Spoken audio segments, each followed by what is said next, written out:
Assalamualaikum warahmatullahi wabarakatuh. Saya Nur Aisyah Rahab dengan NIM 2215050189 dari jurusan Ilmu Al-Quran dan Tafsir Universitas Islam Negeri Imam Bonjol Padang.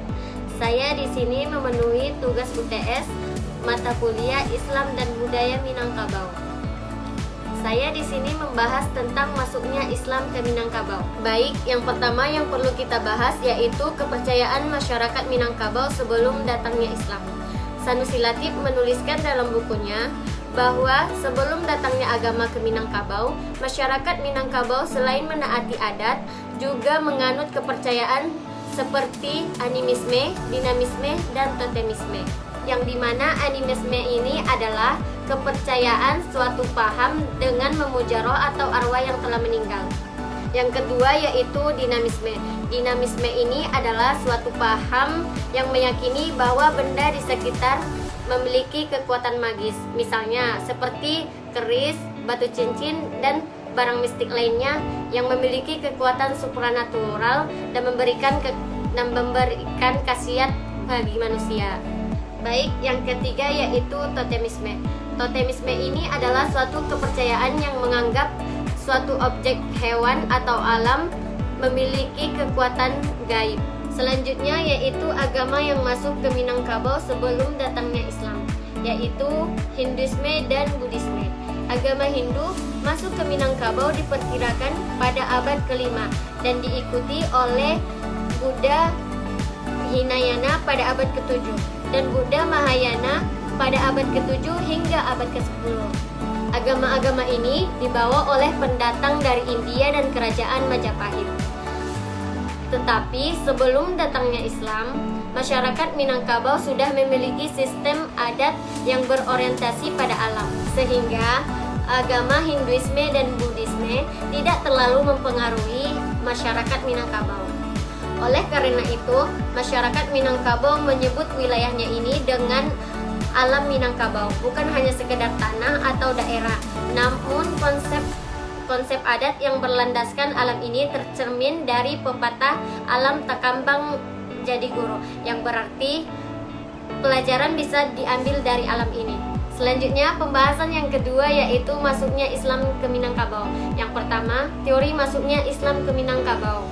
Teori masuknya Islam ke Minangkabau terbagi menjadi 3, yaitu teori India atau Gujarat. Teori ini diajukan oleh Jan Titnavel pada tahun 1872 dan didukung oleh Christian Snodgrass. Menurut mereka, Islam masuk ke Nusantara melalui pedagang dari India, khususnya daerah Gujarat dan Malabar. Dan sekitar abad ke-13, perdagangan antara India dan Nusantara memfasilitasi penyebaran Islam di Nusantara ini. Selanjutnya yaitu teori Persia. Teori Persia ini diajukan oleh Hussein Jajadiningrat dan Umar Amir Hussein. Teori ini menyatakan bahwa Islam masuk ke Nusantara sejak abad ke-7 melalui pengaruh Persia. Dapat dilihat melalui penggunaan gelar syah di kerajaan-kerajaan dan komunitas Persia di Aceh. Selanjutnya yaitu teori Arab Mekah. Teori ini berpendapat bahwa Islam datang langsung dari Arab, lebih tepatnya Mekah. Teori ini didukung oleh Hamka yang mengatakan bahwa Islam datang ke Nusantara sejak abad ke-7 melalui pedagang Arab dan ulama Arab. Selanjutnya yaitu fase perkembangan Islam di Minangkabau. Fase perkembangan Islam di Minangkabau terbagi menjadi 3. Yang pertama yaitu fase Tuanku Nantuo dari Kota Tuo akhir abad ke-18. Fase Tuanku Nantuo ini berusaha mengumumkan Islam tanpa menolak adat secara langsung. Ia menekankan pendidikan dan dakwah damai. Ia menyelaraskan antara adat dan syariat Islam dan menolak keras dalam reformasi. Selanjutnya yaitu fase yang kedua yaitu fase 3 haji beraliran Wahabi akhir abad ke-18 hingga awal abad ke-19. 3 haji yaitu Haji Miskin, Haji Piobang, dan Haji Sumanik. 3 haji ini membawa ajaran Wahabi dari Mekah dan memulai gerakan Patri yang lebih radikal untuk memurnikan Islam dan menghapuskan adat yang dianggap bertentangan dengan syariat Islam.